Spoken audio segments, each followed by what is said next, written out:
விஷ்ணு எல்லாம் கேட்டுக்கூடா. அரசியல் கொடியை தூக்கி ஆட்டுதானா, அந்த கொடியோட சேர்த்து இராணுவ வானரப்பட இவனை எரிச்சிருவாங்க.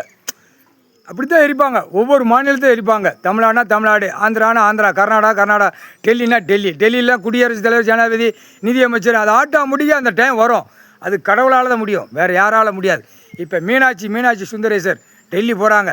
டெல்லி போனவொடனே இவனை கணக்கை முடித்தவொடனே ஆட்டா முடிக்க இராணுவ முப்போட தரப்படம் எல்லாம் உள்ளே வந்தவொடனே இவனை அப்படியே அந்த கொடியோட சேர்த்து அந்த இப்போ மிஷின் தயாரிச்சினால அவனே சாவுக்கு மானிடப்பே மூளையை திரித்து முன்னாடி 6 அடியில் தூக்கி போட்டு பூமிக்கு அந்த புழு சாப்பிட்றதுக்கு மானிடப்பேல கடவுள் படைச்சி இந்த பேர் சாவுறத உள்ளே புழு பூச்சி திருண்டு போட்டோம்னு கொடுத்தாரு.